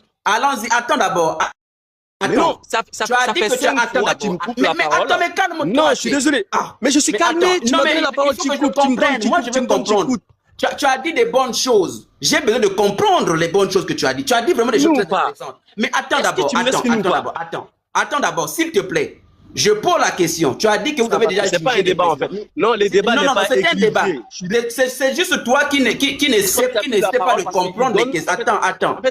Mais attends d'abord, s'il te plaît. Je pose juste la question. Tu as bien dit que vous avez déjà jugé le président. Attends. Laisse tomber. Reste avec mon frère. Mais pourquoi? Attends, s'il te plaît. Tu as dit que vous avez déjà jugé. Donc tu nous présentes ici l'argument comme quoi... Tu nous présentes des arguments comme quoi l'État malien dispose déjà des bases juridiques pour juger n'importe qui. Je suis totalement d'accord avec toi. Je suis d'accord avec toi, monsieur Traoré. Mais ce qui coince, c'est quoi? Si justement tu dis que l'État malien a été capable de juger un président, qu'est-ce qui empêche donc les déstabilisateurs de l'État malien là d'être jugés aujourd'hui? C'est ça la question qui est simple, mais que tu n'arrives pas à répondre. Je ne comprends pas. La question est simple. Si tu es d'accord que l'État malien a été déjà capable de juger un ancien chef d'État, au lieu de l'envoyer à la CPI exactement dont l'AES est sorti, je félicite même l'AES d'être sorti de la CPI. Combien de pays sont en train de sortir aujourd'hui de la CPI? Je suis d'accord avec l'AES. Ben justement, parce que l'AES a la capacité de s'autodéterminer, même du point de vue de sa justice. Maintenant, si tu dis qu'on a déjà été capable de juger un ancien président, il n'y a de facto rien qui puisse empêcher à l'État malien de juger un déstabilisateur, un faiseur de coup d'État. Par exemple, il n'y a pas de vide juridique qui puisse les qualifier. Il n'y a pas de possibilité. Surtout que cela engageait la vie des Maliens. La question est donc simple. Qu'est-ce qui a donc fait qu'au regard de tout cet arsenal juridique puissant, l'État malien semble être buté devant quelque chose pour ne pas juger les déstabilisateurs qui ont accompagné ce monsieur. Mais étonnamment, ils ont fait usage de ces mêmes bases juridiques pour condamner le monsieur-ci à 20 ans. Mais bon, on sait, c'est le droit du président d'établir, de mettre sa grâce présidentielle sur n'importe qui il veut. Mais pourquoi donc les autres là n'ont pas bénéficié d'une justice qui les condamne? C'est ça la question qui est simple. Alors, Bélier, tu avais une motion. Vas-y, Bélier. Non, pas Bélier. Plutôt, comment on l'appelle? Black. Vas-y, Black, tu avais une motion. Vas-y. En fait, docteur, voilà, c'est ça les scénarios. Vous voyez, non? Des fanatiques égarés. Déjà, au début, tu l'as entendu, non? Parce que pour eux, lorsque tu es pour la transition, tu es un patriote. Parce que pour eux, Assimi était la nation, l'histoire de la nation. L'histoire de... C'est-à-dire, on résume l'histoire du Mali à travers l'Assimi Goïta. Et Mali s'arrête le jour que Assimi ne se replie là. C'est là Mali va s'arrêter. Vous voyez des fanatiques comme ça, comment vous voulez discuter avec un individu qui est fanatique? Il est dans le fanatisme d'un individu. Vous voyez le problème? Donc, en fait, on ne peut pas se comprendre. Il n'y avait pas de possibilité que vous pouvez vous comprendre avec ce monsieur-là. Parce que lui, il est dans une logique de fanatisme. C'est un sauveur. Ce sont des individus. Aujourd'hui, Mali est plein des individus comme ça qui sont incapables d'avoir un esprit critique. En fait, ils sont incapables d'avoir un esprit critique. Que la confiance n'empêche pas, en fait, d'avoir un esprit critique à l'égard de la personne même que tu aimes. Il faut avoir un esprit critique vis-à-vis de cette personne-là. En fait, si tu n'as pas d'esprit critique avec l'égard des personnes, c'est impossible que cette personne puisse avoir de bons comportements. Donc, vous voyez le problème du Mali, le piège que le Mali est tombé aujourd'hui, c'est ça le problème. Parce que vous avez des gens qui sont là à se contenter avec tout. Ils ne se posent jamais de questions. Parce qu'ils sont incapables de réfléchir pour eux-mêmes. Ce sont des sauveurs, des moutons, des bétails comme ça qui sont là pour applaudir, En fait, il n'y a pas de sens. Donc, l'État malien aujourd'hui, Assimi savent ça. Ils savent que tout le propagande qu'il lui fait là, ça passe. Les Maliens vont être là. Il y a certains vidéomans qui sont payés, comme certains Boumabel, je ne sais pas si tu as entendu parler de ce monsieur-là, un propagandiste gros ventre aujourd'hui, dont il est devenu multimilliardaire aujourd'hui au Mali parce qu'on lui donne de l'argent du pays pour qu'il passe son temps à faire la propagande, en fait. Donc, c'est comme ça aujourd'hui au Mali, malheureusement. Comme je dis au début, pour finir, moi, je ne suis pas là pour être contre quelqu'un. Non, je n'ai rien à foutre d'être quelqu'un. Mais je suis un patriote. Je ne suis pas non plus pour personne. Donc, ce que nous sommes en train de dire ici, en fait, c'est de l'effort de faire une réflexion pour toi-même, de ne pas être un sauveur, tout simplement. Donc, alors, monsieur Black, s'il te plaît, justement, je vais nous inviter.